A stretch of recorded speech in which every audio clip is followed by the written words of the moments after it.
Good evening, everybody, and welcome to SVTV. Tonight, we are in the company of the Student Commission. Previous night, we had a great conversation with the guys from the Beach Volleyball Commission, and we went on quite a while. We were scheduled for an hour. We ended up going for about an hour and 36 minutes. So tonight, I'm looking forward to a really fascinating conversation with this commission.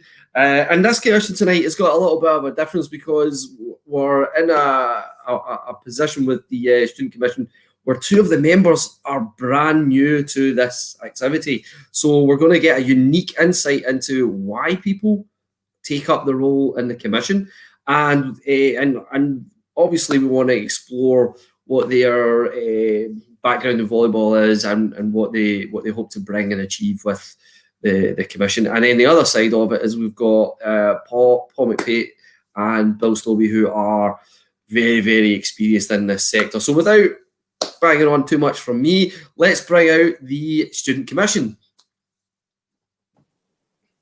And everybody's here. Welcome. Good evening. Welcome to SVTV. Everybody on the Student Commission. How are we? Very well indeed, Andy. Yeah, doing well. Good, yeah.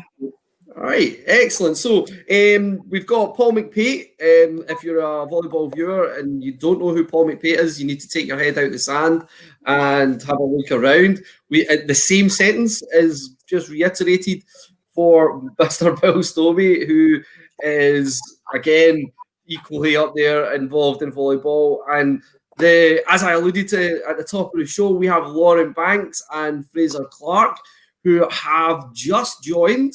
And this is probably the first meeting you guys have been to. Am I right, Lauren? Yeah, no, I went along to the Student Commission meeting last year just to give a student perspective then. But yeah, this is the first one of 2021, at least anyway, for me. And Fraser, is this your first meeting? Yeah, this is my first one ever. Oh, ever. Brilliant. Well, we'll take it nice and easy on you. Paul has warned me previously not to ask too many tricky questions, and we won't do that of you tonight. So, Paul, let's just start with you.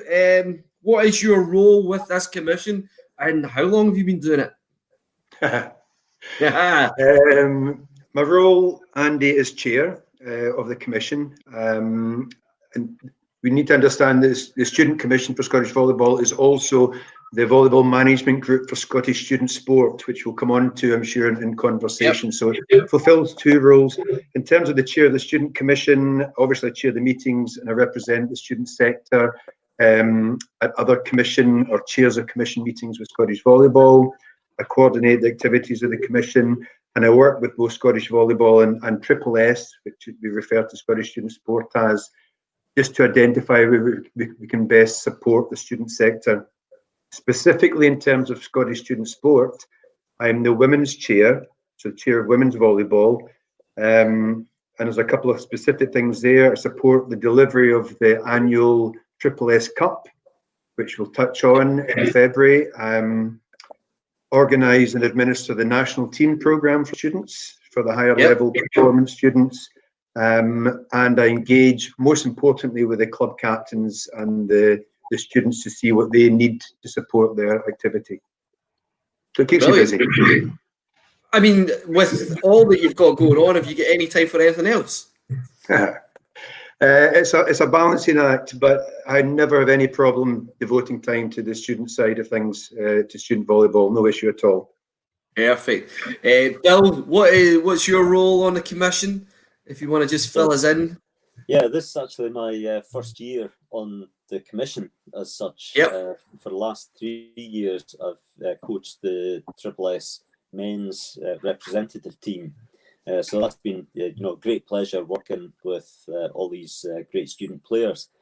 But Paul managed to convince me that I should maybe think about going for the men's chair post. And it was something that did interest me because of my background with my club. I've been feeding student volleyball for a few years now, and lots of the guys that I coach at junior level head off to university and wave them cheerio. But what has always interested me is the other end. When students finish their years at university, where do they go? Because a few of them do appear, and it would be great to see things going in and others coming out. So that whole thing quite interested me, and so I took up Paul's suggestion that I go for the chair position, the men's chair this year. And that's been successful, yeah. And yeah, although a really strange year to start, because everything's been curtailed, and particularly for students, because they're adults and they're under the same restrictions as all of us old folk. It means that they've not been able to do a normal year of volleyball, and it's been quite interesting, the few meetings that we've had, discussing about what has actually been happening on the student front. It's been very interesting, but it's not the kind of start that I had hoped, to be involved with the students. Yeah, we've already established that for Lauren and Fraser, this has been a very unique start to your work with the commission. So let's just, Fraser, first question for you, fella. You said to me back show that this was your first meeting here. How did you go about getting involved with the commission? Well, with the commission, I heard about it through our uni, obviously. It got advertised on the Facebook page, I think, or something like that. And then my team, I'm captain of Abertay volleyball team, we got to the Scottish Student Sport final, when was that? Last March? Something like that. Yeah. And I just thought it would be really fun to get involved and voice, to the people what I want to implement in volleyball. Fabulous. We had a little conversation earlier today, and we were hopefully doing our research for that, and we did note down that you were, yes, the men's captain at Abertay. Is that correct? Yeah, good digging. There you go. So that's fabulous. And Lauren, let's just come to you. You said you've already had a little bit of involvement last year, but this year's your first meeting. How did you go about getting involved on the commission? It was actually after a conversation with Paul. I was president of my university sports, my university's volleyball club, and I don't know, I saw it as an opportunity to speak to other students that were also involved in the management and organisation of a student volleyball club. I saw it as a good way to sort of have a discussion about the issues that they were facing, getting support from other people that are probably facing other issues that we're also facing too. So yeah, I just saw it as a good opportunity to communicate with other students that also might have more experience than us as well in dealing with certain issues. I mean, a great way, great reasons to get involved, and immediately Tom Rooney has came on, and he says it's lovely to see some younger members on commissions with some of our slightly more mature members of our volleyball fraternity. So, Tom, thanks for that comment. It's great to have such a blend, and in terms of learning, you're going to learn so much from these two gentlemen beside you. Paul, let's just talk about some of the background then. In and around the student commission. So its involvement with Scottish volleyball you touched on. We want to delve a little bit deeper, see what the sort of meat and bones are in that sort of relationship, and then we'll dig through the sort of organisational framework that we're working with. So let's dig a little bit deeper in and around this work, Paul. I think the first thing I would say, Andy, is that the scope of volleyball within the student sector for what in this country is quite a minor sport in terms of overall participation numbers. In the student sector, in terms of numbers, it's actually one of the big hitters, both in Scotland and within Britain. So there's in the region of 900 student volleyballers active within their clubs, and club sizes can range up to 130, 140 in a student club. So it's a big sport within the student sector. And it's also a sport which pulls in a lot of people who have not played before. And that's relatively unique, with a big number of 17, 18, 19-year-olds coming to sport for the first time. And with respect, people like Fraser and Lauren who then take on roles.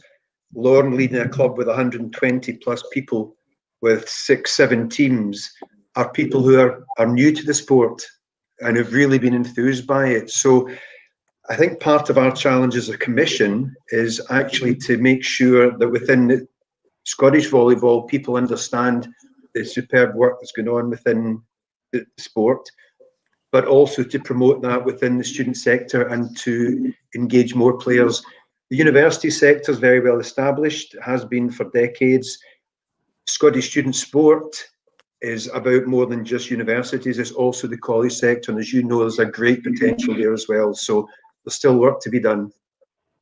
Yeah. I mean, we've worked a previous role at RDO. I've worked with a few of the college sector in the West, and we were trying real hard. We actually managed to get a team to play in the National League with the Ayrshire College, so we're well cued in on the scale of work in the sector. Lauren, we're just going to come right back to you, because president of a volleyball club that has 120 members, and to organise that is no mean feat. Now, let me tell you, I ran a volleyball team, and we had a thing called Facebook Friday, and that was when we did all the arrangements for Saturday and travelling. You can't do that with 120 members. So how did you find your stint as president? What sort of challenges did you face? Yeah, well, I was really lucky to have a really proactive committee. So it was all about sort of delegating roles, making sure people knew exactly what their roles were. And it meant that the jobs that needed to be done were carried out, like transporting people to games, even things like dealing with the financial side of playing a sport. I mean, prior to the year that I became president, students were having to chip into paying for transport, but just with better organisation in terms of like the financial side, we were able to take that financial aspect on as a club. So yeah, I was really lucky in having a proactive committee. I think that was one of the key factors to having such a successful year.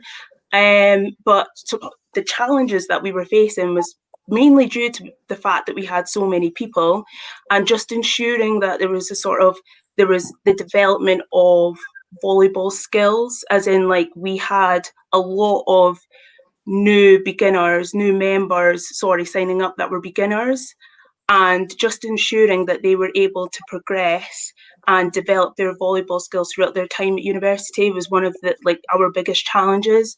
So yeah, the way we would combat that was further delegate. So our captains would have almost like sub-captains, if you like, taking members, having additional training sessions with members. But yeah, that was probably one of our biggest challenges, trying to organise club training sessions with 120 people. Yeah, it was a bit of a challenge, but we got there. Well, I mean, it seems daunting, but you guys seem to have managed it spectacularly. So well done to you. And Fraser, you said you've had some experience of playing the game, and you were quite successful. You managed to make it to an event. How was your role in getting your guys to perform and get there? What was that like? Well, as men's team captain, because we are quite a small uni, we don't have a coach, so it's obviously my job to take the training sessions. I did push. We had training sessions on Monday and Fridays on the lead up to those, and we pushed the guys pretty hard. We just made sure that we were ready to face the St Andrews First, who are a pretty tough team.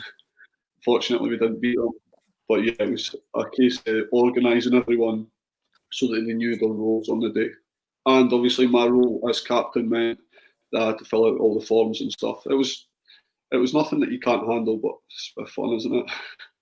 Yeah, I mean, it's all fun when you're running a team, either if it's 120 or just a really tight group of guys. So get a good experience to then take forward into this role in the commission.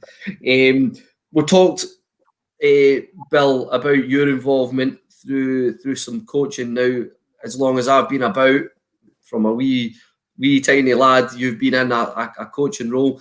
Is it 5 years you've been in that role with the Scottish Student Sports team? I think it's 3 years actually. Is it 3? God. Yes, it was 3. It was actually my son Sean plays And in his first year, he made the Scottish students team, and I think it was actually Cody Forrest, one of the Canadians that was across in Dundee, and he took the team that year he coached. And that year there wasn't as developed a programme, so it was a bit of a rush job at the end as they prepared for the annual fixture against a Scotland under-25 select, which we played at Cup Finals weekend. So it was after that, Cody headed off into the distance towards Canada, and Paul sort of caught hold of me and said, "Do you fancy taking this role on?" And it was something, because I'd been involved in the Scotland men's under-20 squad for some time as an assistant coach. I could see these guys, they were very good young players who knew how to play. And I thought this would be a different challenge, to take a group of players who all knew how to play, but then put them into a team.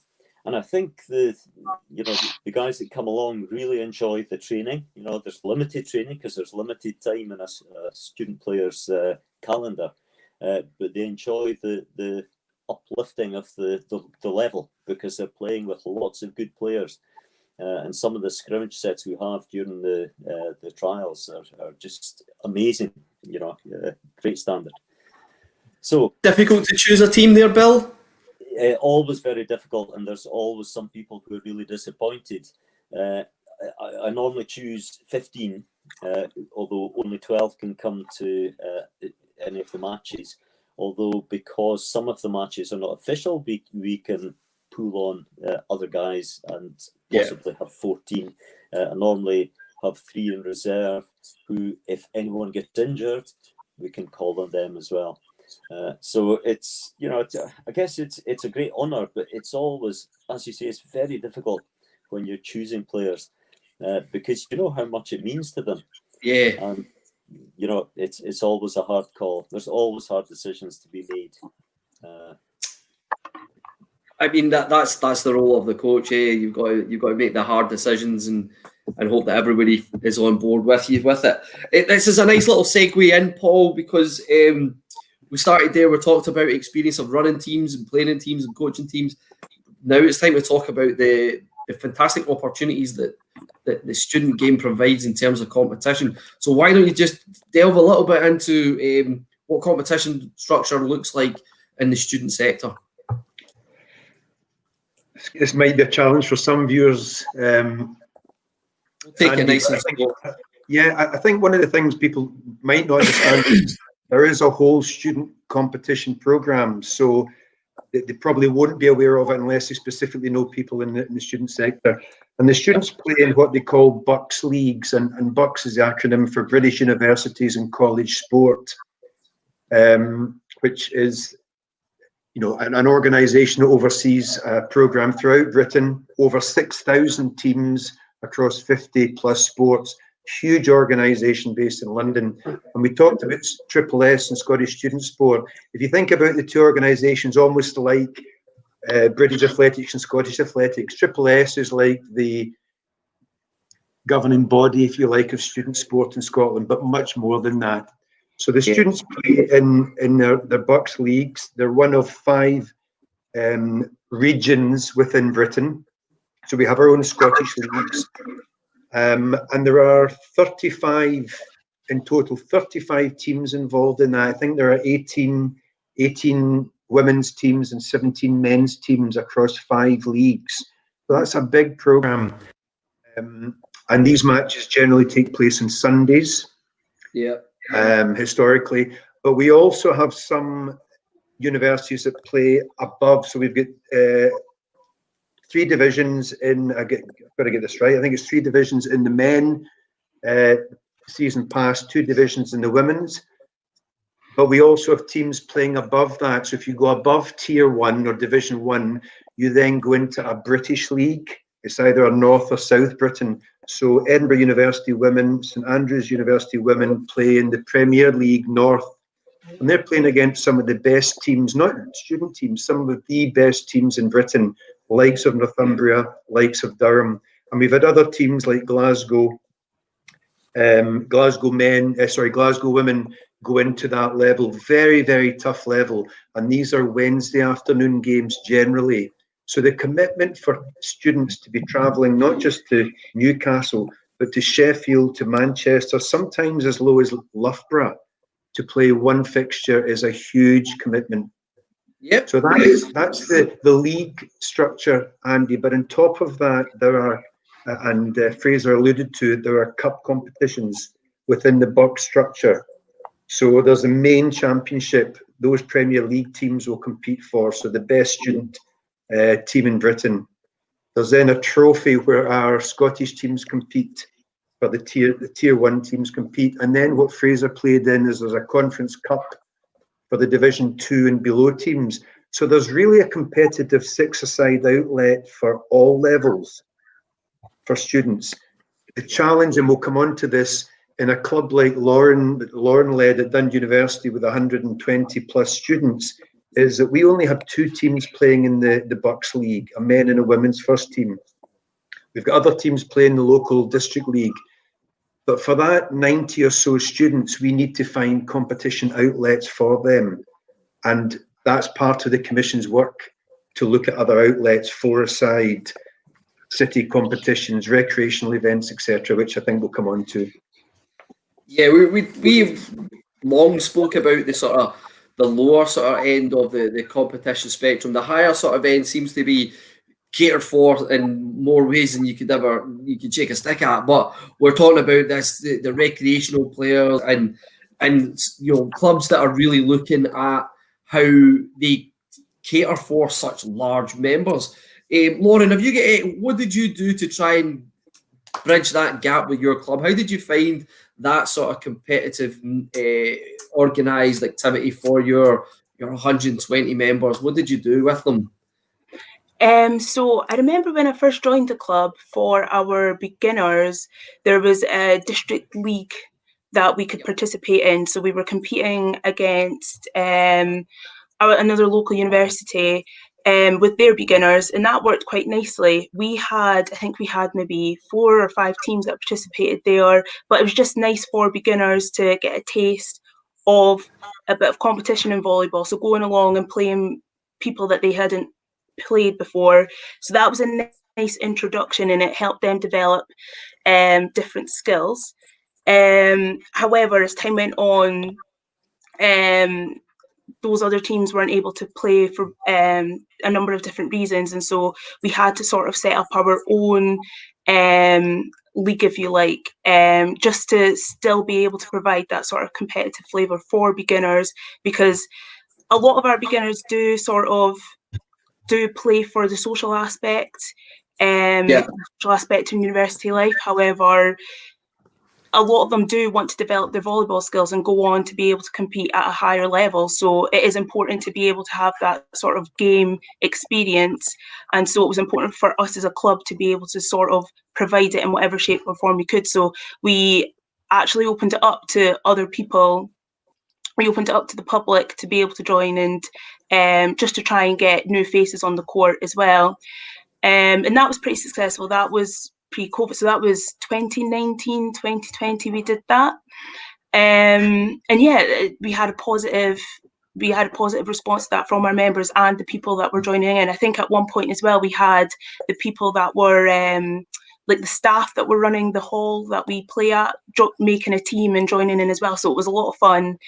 And then as you start to move up in terms of ability within our club, there are more teams available for us to play that aren't within the club.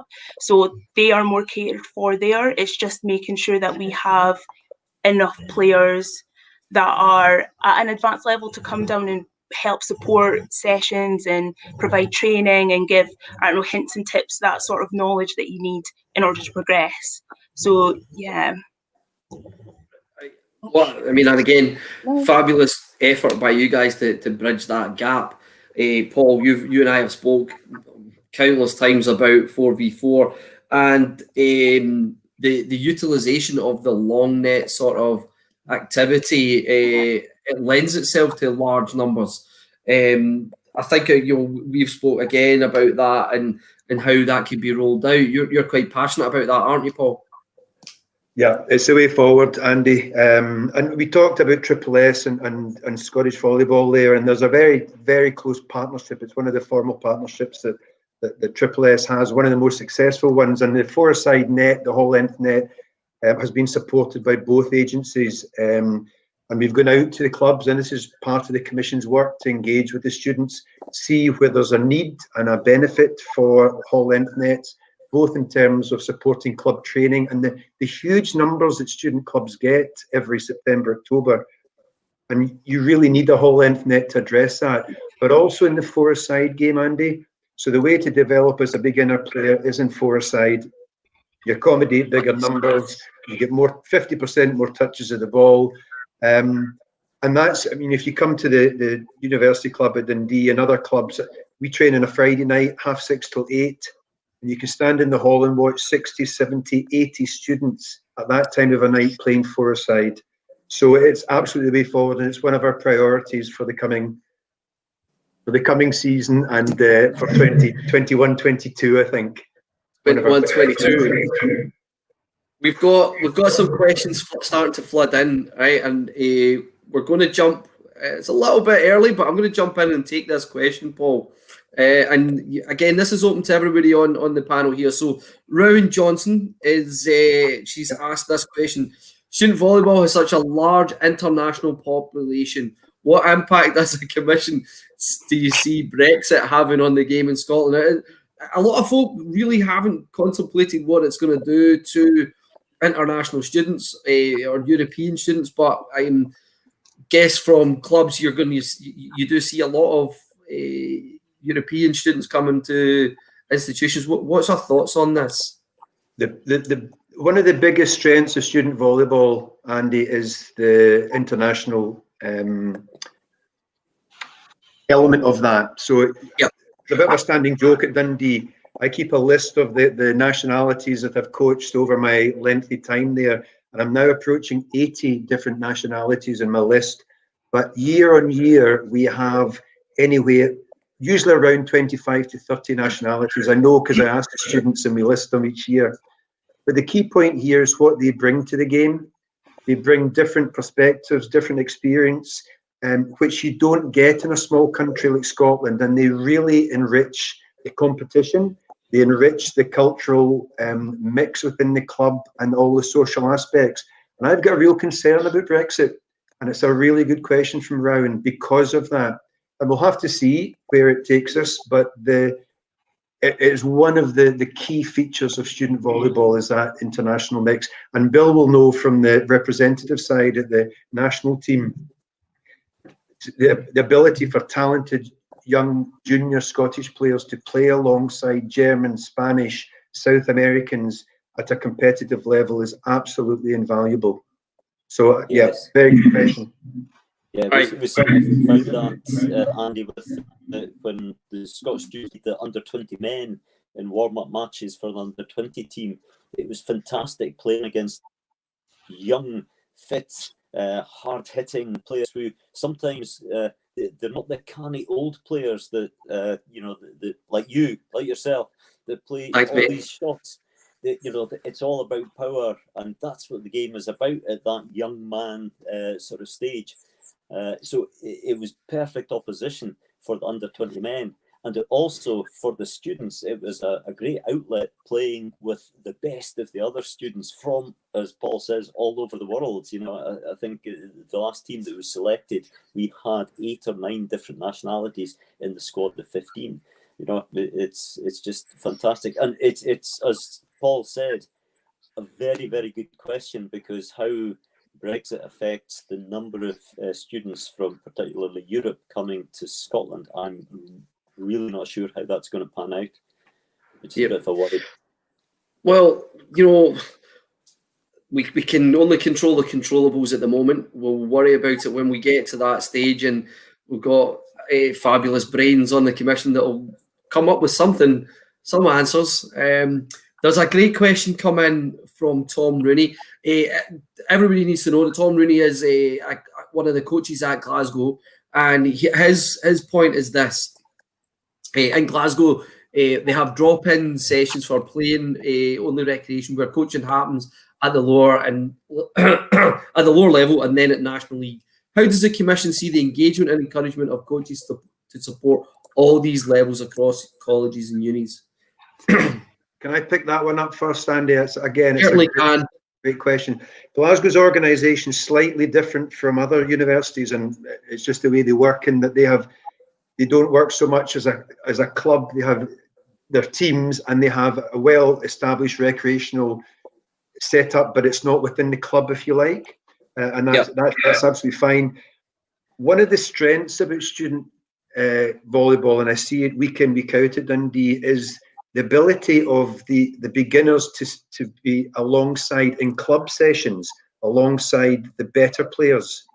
And Lauren mentioned, and we can have 60, 70, 80, 90 people at a session in a big hall, properly and safely organised pre-COVID. But key to that is that the team members, the first team members, your international students at a high level, attend those sessions and mix, and they also mentor. So we have about 18 mentors within the club. So the recreational players get that experience. They get the stability of playing alongside the better players, and the better players know their role. They're there for that purpose. So in direct answer to Tom's question, in terms of bringing the beginners through, I think it's a mix of that mentoring, the informal mentoring and support from the club members. But again, the potential to bring these students into the coaching setup and the work between the commissions, between the student and the coaches commission. And I know you're looking, and John Sweem talked about the new coaching rollout. Students are ripe in terms of bringing them into that activity. Yeah, we've got a lovely little comment from Megan Richardson, who's he works at Triple S, and what she said is Triple S are currently pulling together a national coaching network for all student club coaches across Triple S sports or member institutions to provide more CPD opportunities, sharing of best practice and support for coaches. So that's great to hear. And good evening, Megan. I'm glad you're watching. Paul, we talked about that relationship with Triple S. For those who don't know, the Triple S are the floor above us in what was the SVA office, and we have an amazing relationship with Triple S. Fraser, are you quite heartened to hear that Triple S are looking at pulling that coaches network together, especially as you are a player coach, which we discussed in the coaches commission, a really difficult role to play? You're quite happy that they're looking to support you?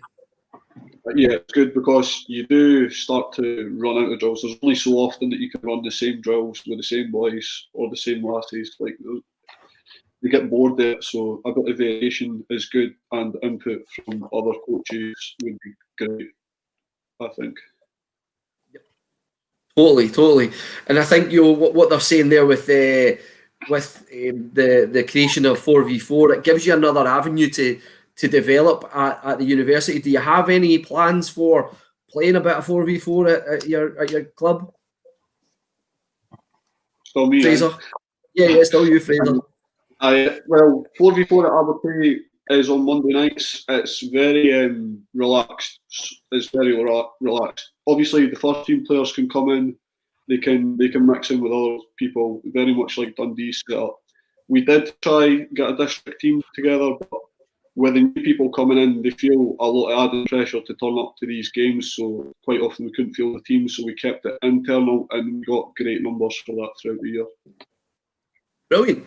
So right, let's dial in a little bit about this, Fraser, because obviously being a student, let's talk about the pressure that you feel between the commitment to a sports club and the fact that the main reason you're there is to study. How are you finding that balance? And like Bill says and Paul says, that it's a fine art to finding that. How do you find it, and how do you deal with it with your club members? Well, personally, I think playing volleyball at uni has kept me at uni, because in the first year I wasn't gelling well with uni. I was 17. I couldn't go out as much. I couldn't go out to the pub or that. So playing volleyball on a Friday and a Monday kept me at uni a lot. Kept me through staying in stinky halls. Yeah. But then the 4-4s, they helped as well, because when I was in first year, I played, obviously I wasn't too good, and then my second year I got to vice captain, and then third year captain, cup final. Fourth year, unfortunately, we had COVID and I couldn't develop the team the way I wanted to.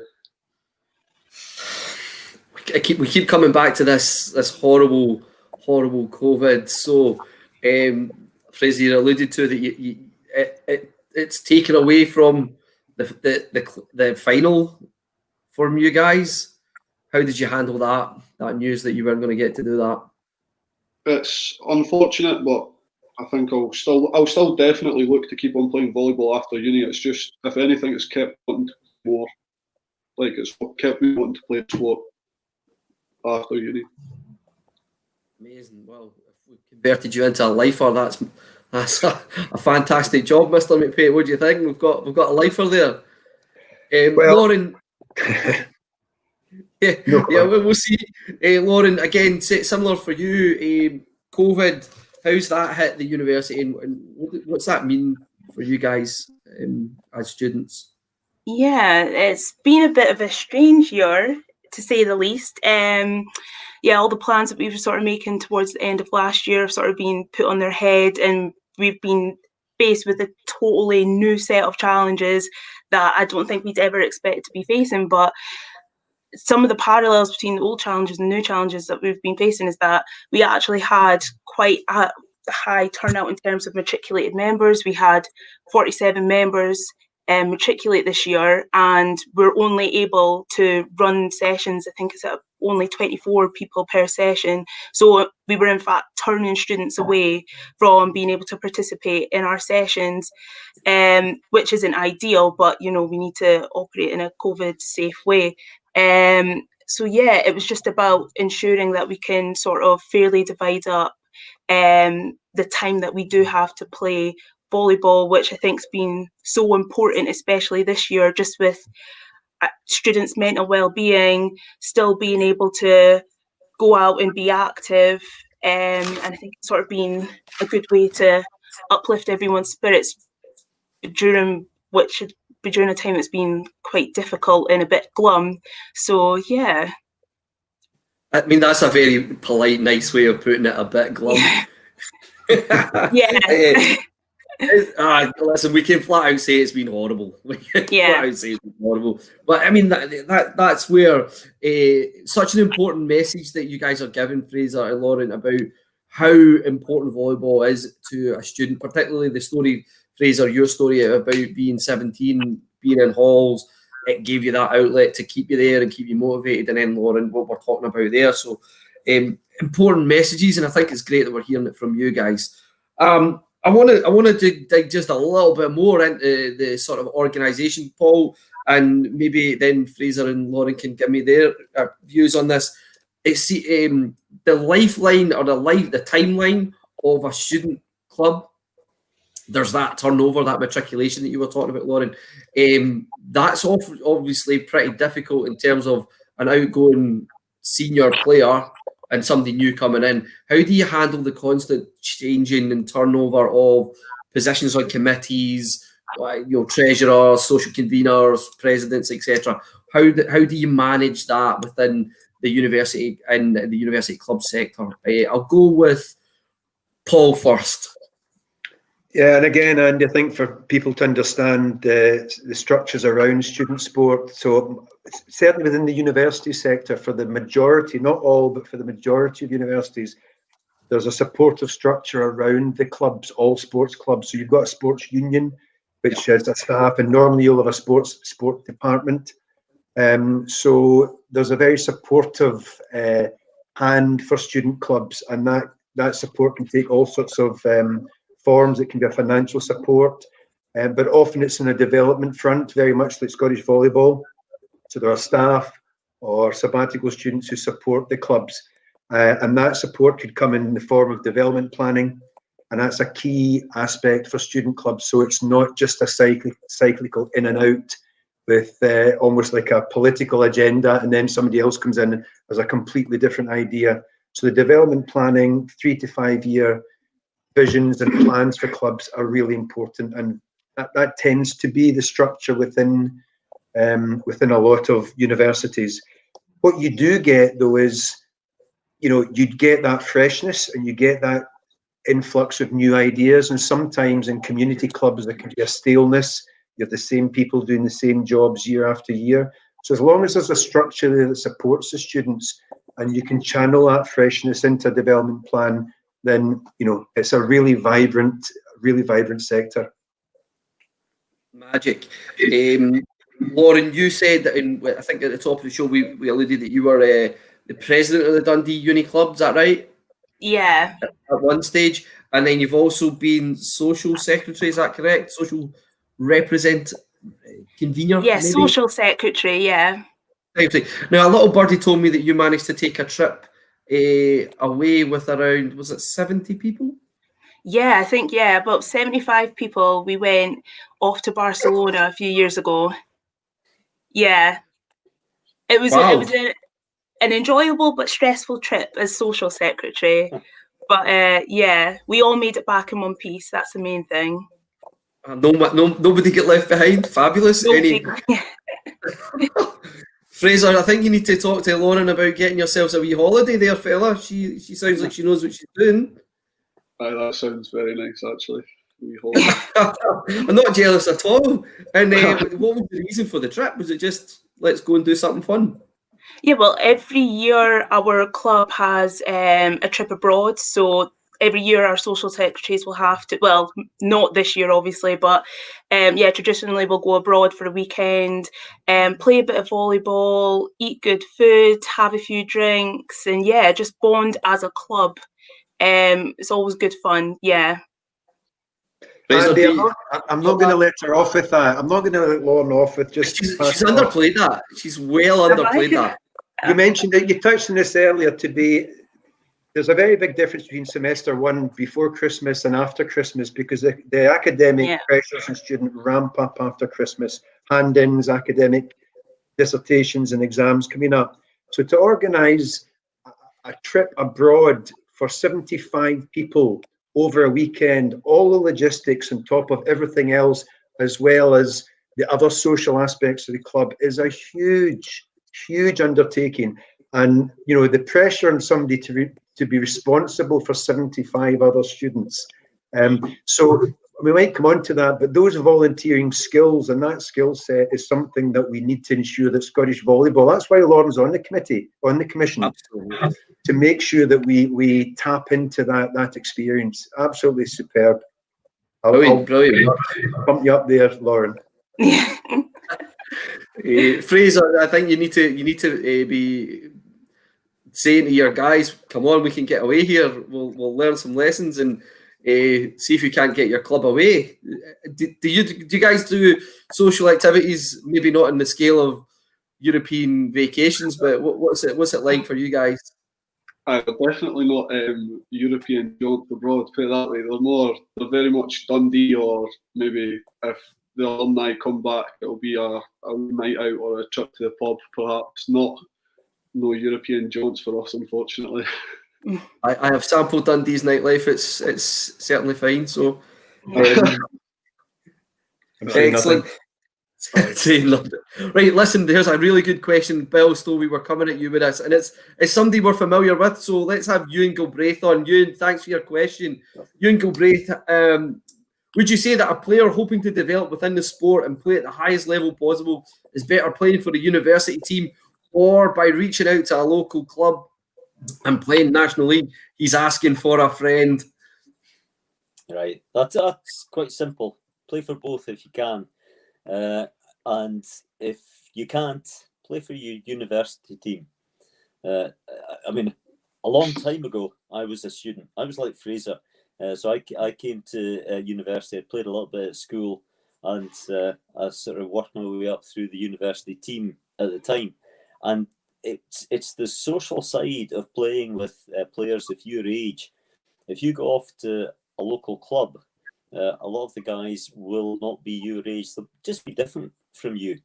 For some of the reasons that we talked about before, with lots of very good foreign players at the universities across Scotland, you're going to get just a much broader spectrum of different styles of play. And a lot of the student clubs have good coaches working with them. So if you want to be the best you can, stay with your university. If you've got enough time, then play with another club as well. I know, Andy, sorry, well, I was going to say, Sean, my son, he played for the university all the way through his university career. He left last year. He also played for Nuvok, so he played for 2 teams, and he trained 4 times a week, and he played 2 matches a week, and huge improvement. But that was because of the time commitment that he put in. So, if you can do it, do both. If you can only do one, go with your uni team. They're a much better bunch of folk to be with. There you go. Andy, could I just come in on that, because sure. Let's get his opinion on it. It's absolutely right. And Sean, the commitment of these players that play both National League and university. I said the university matches on a Sunday. That's a huge commitment. It's Sunday, it's Saturday National League, it's training with the university team, it's training with your National League team. So, Sean and others, again, total respect and credit to them, the amount of commitment along with their studies. But sometimes people don't understand the level of university and student volleyball. Now, it does depend year on year, of course, because of the throughput of students, and it does depend institutionally. But the level of tier 1 within university, the top of tier 1, the teams there, that's a high level. And when you look around the sector, some of the coaches that are involved, you've had Tom Rooney, comment. You've got Martin at Edinburgh. You've had Jerry at Napier. You've had Yanis at Stirling. You've had Ian Parker at Strathclyde. The top coaches in the country at institutions. So the level is high. And I mentioned about St Andrews and Edinburgh playing in the Premier League. Now, Edinburgh Scottish Cup finalists. Edinburgh hitting the top of our National League, Edinburgh University. So it's a high level. It does fluctuate from year to year. So the question's well made, but if there's an inference that the university levels is always that bit lower, that's not necessarily the case. There are some outstanding student teams there. There's a few there. Christopher Purdy, he agreed that there should be no clash, and why not do both, which we all agree. I'm just trying to see what this. I think we're going to go with. We go with. Sean. Well, I hope you're aware of that comment. Yeah, but Sean, you had life skills. My goodness, you had life skills from your DEBC time. Your volleyball performance is excellent right now, young man. I wouldn't have thrown myself under the bus like that. Dave Monroe's asked a nice little question. Is there any current links with Perth UHI in terms of the volleyball activity with the student population and your competitive calendar? So Perth, we've used that venue. It's a great institution at the Highlands of Ireland. What do you think there, Paul? Yeah, we've been knocking on the door and engaging with Perth for a while, Andy, and a really good question again from Dave. The challenge we have here, and I mentioned universities and colleges, is just the different way that the two sectors operate, both in terms of timetabling and also the profile of their students. So there are very clear structures within universities. So, for example, Wednesday afternoon tends to be clear of classes that students can play sport. We talked about the matches on a Sunday, the competitive matches, more challenging for the college students. So certainly trying to engage them, but there are some hurdles that college students face that university students don't. The four-a-side structure, and in particular, is attractive to college students. And the message that it's not overly competitive, it's a recreational opportunity, but it's trying to get the window that suits the college students. And we've got some logistical challenges like transport. Universities, the clubs will have access to minibuses, for example. You can jump in your minibus pre-COVID, post-COVID, and go. these resources are not always as easily available to the college students. So we're working on that for sure. I mean, I want to bring up Hugo Braith again, because he's added in another section into his story, and I want to talk to Fraser and Lauren around this, because this is student-specific information that we're talking about here. So he's talking about how financially demanding it can often be to maintain finance and accommodation, utilities, maintenance, alongside setting aside money to multiple sporting memberships, commitment to time, the training. I guess this is every bit of life as a student flung into one situation here. And who best to ask about it is people who have lived through it and are currently steering university clubs through this minefield. So guys, Ewan's made these points. It's in relation to his previous one, but for your guys at the clubs, how do you help the members or your teammates just get through the university life? Fraser, go with you. Just give me some thoughts in around how you deal with those sort of issues from a personal note, or MD supported in the club. In terms of financial issues at uni, I've not had any, because I've had a job for most of the time I've been at uni. That takes up some time, but in terms of balancing uni work as well, it's just a case of you've just got to knuckle down. I think that's the whole point in being at uni. You've just got to find the correct balance at life, to be honest. Like balancing work, balancing your extracurriculars. It's all part of growing up, I'd say, to be honest. I mean, obviously you're men's captain, you're facilitating training, you're telling me that you're holding down a job and you're studying sports science. Right. Yeah. Sounds like you're ready for a job in sports development, multitasking superhero. So you're saying the right things, Lauren. From your experience within the sector, dealing with those issues, how have you handled that within life? Yeah, no. For me, I also work as well, and so that's helped me be able to finance my way to university. But I can appreciate that that's not the suitable situation for every student. So for students, like our main cost for playing volleyball for us in Dundee anyway, you've got to pay for matriculation with our volleyball club, the matriculation with our sports union, and then we also pay a fee to be able to play in the hall that we play in as well. And so that's not including, I don't know, as you sort of mentioned, accommodation if you were to play away, or getting to games and stuff like that. So with us, because we have so many people matriculating with the club that maybe aren't playing at a level where they need to pay for transport, we were able to sort of redirect our finances to help support students that were playing within our club that were maybe having to attend more matches, or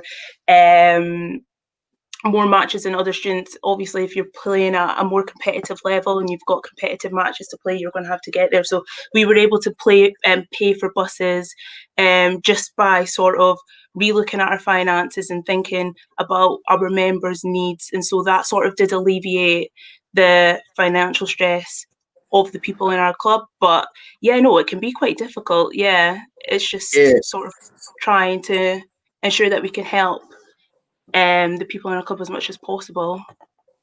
Ewan's loving the fact that we're dealing with his issues and his questions on screen, which is excellent. Again, having spent all my time within a National League club, dealing with the payments for National League Cup entries, hall lets, subs, it can be quite expensive playing for a club. And if you already are outlaying for accommodation and books and food, I can see why it could be quite difficult to then maybe try and do both. And I think you guys cater more than excellently with the level and the amount of opportunities. One of the things that we will talk about just now, Paul, we're going to come back to you, is the needs of developing the workforce to make sure that these clubs are maintained. Okay, there's some fabulous programs that are in the student sector that help support clubs, and I think hopefully you know where I'm going with this. Reffing brilliant. Yeah. So I'm just going to jump straight in with Rowan's question, because Rowan's preempted my next part of the chat. COVID allowing, will Reffing brilliant courses for volleyball be run again, and will they be held more often throughout the year?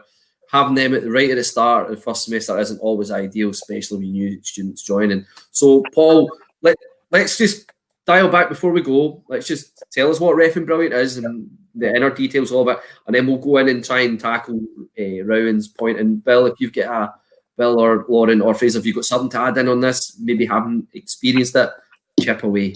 So, Paul first. Yeah. Andy, Reffing brilliant is a great initiative to highlight the partnership between Scottish Volleyball and Triple S. So Triple S, Reffing brilliant is a programme they've run for many years now, been heavily involved with it across a range of sports, volleyball being one. And it's really focused at profiling to students the opportunity to get an officiating qualification, supporting them once they've got that. And of course, students can immediately get involved in refereeing and officiating their bucks, their student matches. It's delivered, historically, the volleyball one's been delivered at Dundee because that's where I'm based and it's easy to access the facilities. It's also relatively central. We've run the course in partnership with the Referees Commission for, the course was going before Reffing brilliant, probably 15 plus years, 20 years. Course is always full, first weekend in October, 20 students plus, and then the following week they start to officiate their matches. We had plans to deliver a course even with the COVID situation. There's potential to deliver online segments of that course. But the key thing about officiating is doing the practice, and the course is very much that applied delivery. I've got to highlight at this stage, a great supporter in delivering these has been Albert Jaster over the years, and Albert has been an absolute star. His delivery, the way he runs the course has been outstanding. You had the Referees Commission on earlier in your chat. I saw Dave Cormie, who's now an international official. Dave did his first grade 4 course at Dundee University on the student course. I remember him at that when he was at Strathclyde. So it's a great opportunity. Yes, we will be running the courses, and there's conversation right at the moment with Triple S about how best we do that. And we will be doing more than just, and again, it's an indication of the enthusiasm for students, more than just the October course because of the demand from the students. Can I give you a wee vignette here about Reffing brilliant? Can I just share a wee moment with you? Always. About 4 or 5 years ago, we decided to follow up Reffing brilliant the following month. I think it was November. We did it at Dundee. To bring the students back and just to try and help them a wee bit more in their journey and to get their feedback. So we did an evening with hockey, basketball and volleyball officials, with senior officials. So the basketball was an international ref. Hockey was Jed Curran, who'd officiated the Olympic final at London. Jed's a PE teacher in Dundee and also used to play District League volleyball. And we'd Sandy there. And part of the evening, the students were going round speaking to the different senior officials, and I was just observing. And one of the students was chatting to Sandy about the FIVB rule book and talked about one of the rules. And Sandy said, just matter of fact, he just said, yeah, I wrote that rule. And it was just the look on the student's face, the opportunity to be speaking to the top guy in the world in the sport. For that person to say, yeah, I wrote that rule, was just priceless. So Reffing brilliant, it's gold dust. The quality of student officials, I've got to say, is really, really good. And we try and fast track them, Andy. They do their grade 4 in October, and the Triple S Cup, the Scottish Student Sport Cup in February, those that wish to and have the competency can then sit their grade 3 at that competition and actually Sean did that as part of his development. They can be mentored through the cup there. So great initiative. Brilliant. And Fraser, Lauren, did you guys get to experience the wonderful course of reffing brilliant? Yes. Yeah, I went on it in the start of my second year. I must have done that, and I've refereed most of the women's matches on a Sunday since. Excellent. And career pathway in refereeing, have you upgraded yet? Is that something you're looking to do? No, it's not. I'm quite happy just with my reffing brilliant badge. Just.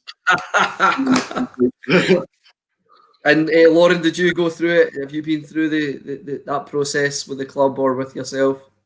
No, I haven't done it personally, but quite a few people in the club have, and yeah, heard lots of positive feedback about it. So yeah, something that we'd always look to put people into.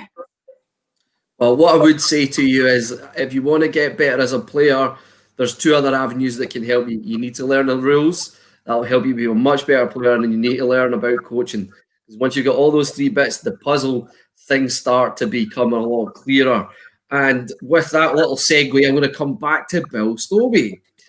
Bill, Douglas Crocker has asked, do you think, will the student international game ever take place again? The student international games, does it? I wonder if Doug means the Scotland under 25s against the student select. I think they will. Maybe he needs to elaborate a little bit more on his point of view here.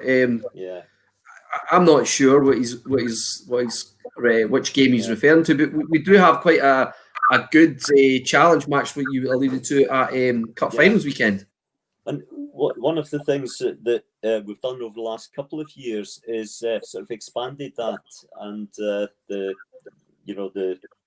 representative team has a couple of trials, and then we pick the team, and then they have some matches against the Scotland under 20 men.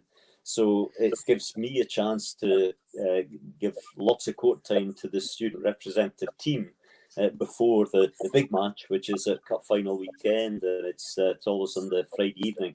Fantastic. I'm sad to say that every time I've coached, we've been beaten by the under 25s, which is not so good. Maybe I shouldn't be highlighting that to Paul. So, all right, it does mean Scotland versus England. That's it was an old enemies match. Yeah, and Paul and I have had some discussions about that over the last 2 or 3 years. And Paul, maybe it'd be best if I handed back to you, because there's a lot of politics and money involved in the whole concept. Yeah, I can pick that one up, Bill. Thanks. And yeah, Scotland v England, historically, Andy, we used to have a home nations student championship with the 4 home nations, and that stopped 10 plus years ago. We kept the Scotland-England students game going for a number of years, just a single game. And we had logistical issues with that. Really, from the English point of view, they're a much bigger organisation, and to try and pull together trials and such like, very challenging. That has been looked at down south, and they're organised differently. So the short answer is no. We did take men's and women's teams down to Northumbria about 5 years ago, and we played some of the English senior academies, the performance academies based at universities. So Northumbria were there, Sheffield Hallam, I can't remember who else came up, but high standard, I think it was Essex came up, high standard of play. It's much harder to organise, is the short answer, and in the near future, no, just because of those logistical difficulties. We tend not to say never, not just yet. We never know what the future might hold, and it's obviously held a fond memory for Doug, so we'll see what we can do with that. Bill, I want to jump back to what you were talking about, that game on the Friday night at Cup Finals, and they were really close matches.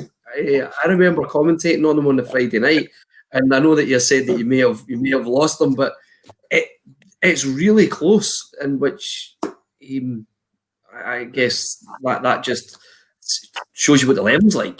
Andy, sorry, was that one when you forgot to switch the lights on when the teams came in? I have no control over the lights. I'm purely MC. I just wondered. I remember the teams coming in darkness, and Yes. people were wondering where the hell they were going. But that must have been another occasion. I think that was past you, no. actually, or- I'm always on the balcony, never by the lights. Yeah, but yes, the standard, and it varies, you know, from year to year, both for the under 25 select and for the student team. But they've all been incredibly close matches, as you say. I think I've had 2 3-1s and a 3-2, but very, very tight. The standard of play is just excellent. One of the things about coaching the Triple S representative team is that it's a matter of getting a group of players together and trying to get them used to playing with each other in a reasonably straightforward way, because you can't do anything too complicated because there'd be too many ideas. But what they bring to the game is just fantastic. I can remember Iggy, and I've forgotten his second name, from St Andrews last year in the 4th set, and we were 24, something like 24-12 down, and Iggy went up to serve, and I looked and I said, I'm glad it's Iggy that's going to serve, because we're going to at least be respectable. We'll get to 15, and he served about 6 or 7 fantastic serves, and we won each of the points and got right back to the high teens before the under 25s finally got the point. But it was just fantastic. The youngsters just never give up. So even at 24-10 down, I think the timeout I mentioned a game that I played in a long time ago, where my team was 14-8 down in the 5th set, and we won it. So you just never say die, So it was great. That was a great moment, even though we didn't quite get there. It pulled us right back in. It was good. Okay, so I've already hit beyond the hour. We're at an hour and 10 minutes. So at this point, we had scheduled for an hour. I just need to see, are you quite happy to continue? Because I've got another couple of points that we want to make. Want to go? Nobody needs to run off or do anything. We've all cleared the schedule, right? Excellent. So let's just we've talked around about the sort of the structures in the student game and what would do in terms of the commission. What is if people are looking in and saying, do you know what, I'm enjoying what we're seeing and what I'm hearing, I'd love to get involved. If you're in a normal world, Paul, if you were to run the commission over the year, what does it look like in terms of commitment to the commission, sort of jobs, the meeting schedule, the actual meat of being involved? Whereas, I mean, for Lauren and Fraser, they've not had a full year because of COVID, and it's completely different from the way it would work. So let's just tell people how it should work, and then maybe a little bit about how you will work during COVID. We would work the same as the other commissions, Andy, in terms of our meetings, normally 3 or 4 meetings a year, and communicating between that. We also have a captain's meeting for captains and club presidents at the start of the year. We've actually had that this year. Bill, Fraser, myself, as vice chair and chair of men's Triple S and women's Triple S chair, we met with the club captains in September and October. So we've had a really good dialogue with them in terms of their issues with COVID and such like. We normally also have playing representatives, and of course there's no competition. So we would have a men and women's playing representative from these tiers that I talked about, because of that advocacy and feedback from the students. But a couple of the key positions that I'm looking to fill moving forward, we talked about the excellent work that's going on, which is just breathtaking. But we need to promote that. We need to get it out amongst and celebrate it amongst the volleyball community and the student community. So the promotion and communication side, that we need a promo and comms wizard to take this on, because there's so much, honestly, there's so much superb work going on that we need to share. So that's one position that's clear. We had the note about Perth, UHI, Perth College. It would be great to get somebody from the college sector so that they can bring those issues to the table, so that, again, that voice is heard. And I think the workforce development and with a slant to officiating, but just that potential to develop the student workforce, the coaching side, the officiating side in particular, to have that voice round the table. A very close liaison with the Referees Commission we mentioned, but to have somebody there and to talk to that as an agenda item each commission meeting is very important. And the last one I would raise, and we're doing a lot of recruiting here, would be on the disability and inclusion side. That was talked about at the Coaches Commission, and that voice needs to be heard. And there's no better environment for somebody to come into than the student environment, because it's welcoming, because it is so inclusive. So I think to have somebody there's work going on around the sector. Edinburgh University in terms of their sitting volleyball, Stirling University have been active in that. So let's get that voice to the table. Yeah, that's definitely something that we as Scottish Volleyball have been working on. We're working on it in the background, and we're hoping to have an announcement there fairly shortly. Myself, Martin Johnson, Blair, we're working on a project Sitting Volleyball on. We've been talking to America, we've been talking to France about their programs, and the first avenue that we're going to hit is the student sector. We're going to ramp that up. So Lauren and Fraser, be aware that there will be an opportunity for you guys to take on some information for your clubs in terms of the inclusion agenda that we're going to be coming at. We're hopefully in the not too distant future that will be chapping the door. So lots of opportunities coming for you guys to improve the products that you've got for your club. Have you ever thought about Sitting Volleyball, Fraser? Andy, I can't keep on waking up. Am I cutting out? Aye. Have you ever thought about the Sitting Volleyball agenda? What are you saying? I can't hear you. Yeah, Can't hear you. Oh, am I cutting out? Oh dear. How are we? Are we muted? I was just muting myself, Andy, in case it helped with the Can you hear me? connectivity. I can hear you okay. You can hear me. Paul, do you think they've considered the Sitting Volleyball agenda then at the various different institutions? I think it's absolutely ripe for it, Andy. Yeah, I mean, as I say, some of the institutions like Stirling and Edinburgh are already active. We've talked about it at Dundee. And again, we talked about the structures around, there's disability services within all universities, so there's a support there in terms of engaging students. So very much a good move to partner us in that.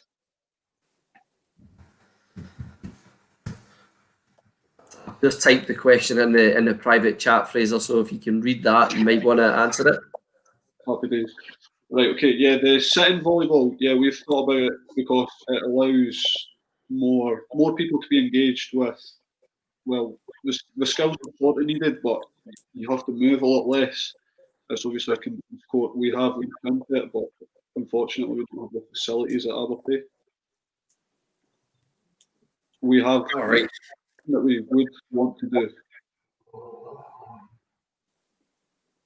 Okay. Paul, we touched on that sort of side of things. In terms of planning, how do you guys engage in planning for the year? What does it look like in terms of the calendar, and how you then go ahead plan as the commission? The competitive year, Andy, is almost set in many respects. So the competition's already referred to. So that is set.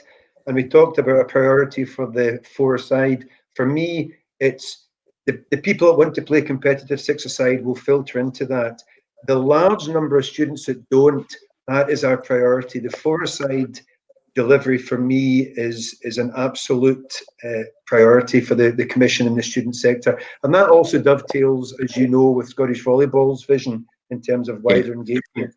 So that's one of our priorities. In terms of 2021, we know where we are with COVID, but you know, the Beach Commission was on last night. I'm sincerely hope that we will be in a position where we can deliver our Scottish Student Beach Championships, which always launches the beach season at Portobello, second weekend in in May, one of the biggest events of the year and a really high quality event. So I'm keeping my fingers crossed that we will still have something to bookend our season with. Yeah, we are always talking about that beach tour, that beach event that takes it on and kickstarts things. One of the things I would say that we noticed from lockdown and coming out of lockdown, the university sector seemed to get up and running a lot quicker than local authority sector. Now, I believe that the outdoor environment will be our first protocol that we'll be able to get back, and then it'll be the student game. So coming out of COVID, do you see your commission having a vital role in making sure that university clubs are that beacon of hope and getting back in and playing? I think we're there to support and advise, but the structure that student clubs work under, that direct support and sanctioning of activity will come from the university itself. I speak from personal experience. We managed to keep going indoors within the regulations. We then had to move outdoors, and then obviously we had to stop. So I think the direct level of support, Andy, within the universities will come from the sports department, sports unions, but we're there as a sounding board. And I suppose we go back to the comm side as well, to celebrate and put that out there, to let people see that we are safely re-engaging with the sport.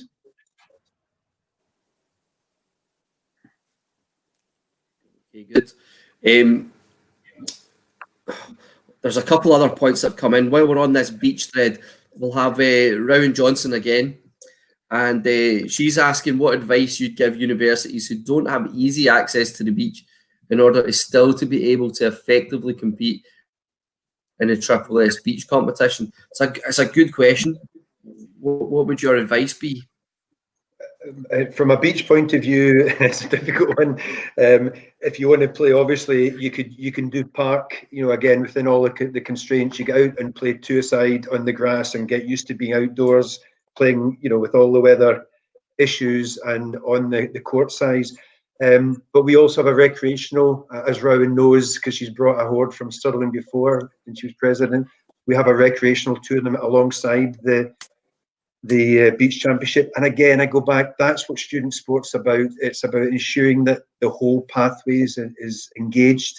And the recreational guys come down to Portobello and they just play for the whole day. And it's great to see.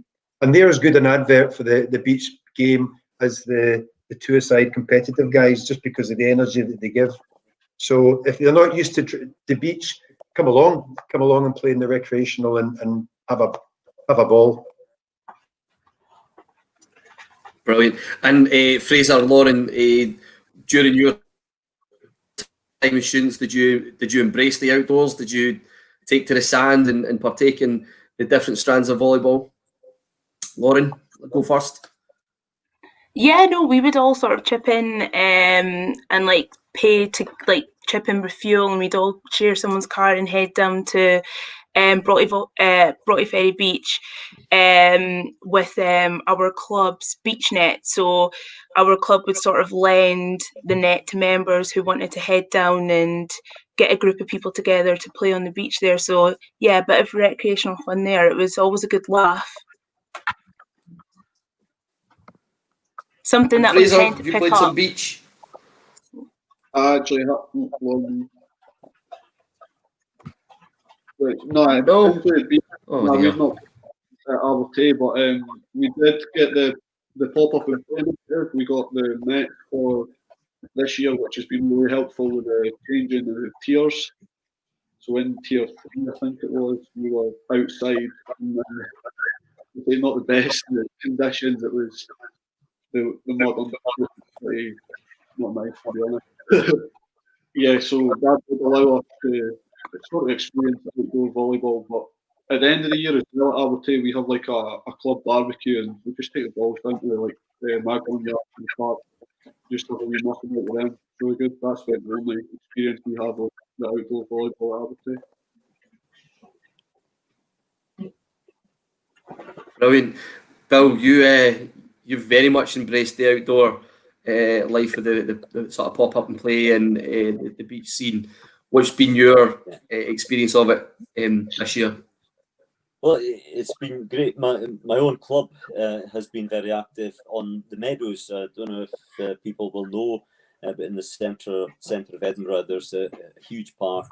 And there was one day we were down, my club had 3 nets down, but Napier University had 3 nets down. Edinburgh University had another 3 nets down. There was a group of just random students from somewhere else who had brought their own net. And Jets were down with 3 nets as well. So there were 13 nets up on the Meadows. And it was, 2 of the clubs were university clubs. And they have kept going, right the way through as long as they could, as long as they were allowed. In fact, just before Christmas, when it was still permissible to go out, we had snow in Edinburgh. And there was a group of Edinburgh University students took their net down and they played snow volleyball down in the Meadows, which was just great to see. Now, I was sitting at home with a tartan rug, wrapped around my legs because I'm getting old and I feel the cold now. But these guys were out there and they were playing snow volleyball, which is just fantastic. The pop-up and play has been brilliant, actually. It's been brilliant to, to get people and allow people to go out and play outdoors. It's been an integral part of a lot of clubs. I don't know if Lauren Dundee, did you get any of the pop-up and play nets? From the SVA? Yeah. Yeah, we did. Yes, we were able to put those up on tennis courts at our university. So we were able to play up pretty much until Christmas as well, which has been really good. It was a brilliant initiative, Andy, and lots of clubs have taken made really good use of them. And I think that was the great thing about seeing those 13 in the Meadows, because, probably at least 10 of those nets were pop-up and play nets, and it allowed the university clubs to get out and do their outdoor stuff. It was brilliant. So a nice little point from Edinburgh Uni. They're asking, being involved in the Bucks final 8s in the past, they've loved that. Would there be an opportunity for this to come back? They loved going to Bournemouth and play the best teams over one weekend. Is that a bit of a high-level question, Paul? I don't know if you can shed any light on it. Yeah, for my sins, I was Bucks chairman for volleyball for 5 years. I just stepped down, actually, Andy, in February. And unfortunately, the years of the 8-team Final 8, Super 8, whatever, have gone. And it's, I think, primarily a cost issue and a logistical issue. The structure's changed, and sadly that's no longer there. Great shame, because a showcase for some outstanding volleyball, and Bournemouth, a great facility and some absolutely stonking finals down there. But what I would say is that the final now is showcased as part of Bucks Big Wednesday as a multi-sport event, so we do get our place, which politically I think is important to be there. All right, so we're getting to the stage. I think we're just about going to wrap things up. We want to just quickly pick. See if you've got a favourite moment of being involved within maybe the commission and the student sector. Now, for Lauren and Fraser, if you don't say that being on SVTV is your favourite moment of being on this commission, I don't know what's happening. But it's not about that. It's about your favourite moment, and maybe it's something that's driven you to this point. So I'll let you think about that whilst I go to Bill Stobie. What have you got a moment that you thought, right, this is why, and it's my favourite moment in the student sector? Yeah, I do actually, and it was a post representative team trial, and we had the particular year we had a squad of 15, and 6 of those players were left-handers. And I've always had this notion, just flip it. And we played 4 scrimmage sets at Glasgow University during training, and Mark McLaughlin was the setter on the normal side, and Sean was the right-handed setter on the flip side. And we had two left-handed players, a chap from Napier, he was actually from Switzerland, and he was a setter for a fairly high-level club in Switzerland when he was through there. But boy, could he hit the ball with his left hand. And he played in the middle in those sets, along with another guy who normally played as an offsetter. And we had two left-handed passer hitters. We hit through two. And we had a big Bulgarian guy who was a right-handed. He was a big bear playing opposite. And it was watching those four sets and seeing how it all came together in this good quality players. But this the first time and only time I've ever been able to do that flip. And I was hoping to use it at the cup final weekend, but two of the players got injured before the cup final and couldn't play, and it kind of messed up the idea. But that's been my highlight 2 years ago. Brilliant. Reminiscing. Lauren, hope you've had enough time. Bill's given you a little bit of time to think. So, a favourite moment, reason why, or something that you want to tell us about your student life. I don't know, it's kind of a difficult one. I have to say SVTV is definitely a pinnacle point. Yeah, hard to beat that. But there's been so many. I think just the opportunity for me coming straight from high school to university and then joining this group of diverse group of people from such a wide range of backgrounds. Having grown up in Dundee, I might have not been exposed to it beforehand. So yeah, just getting the opportunity to meet friends for life.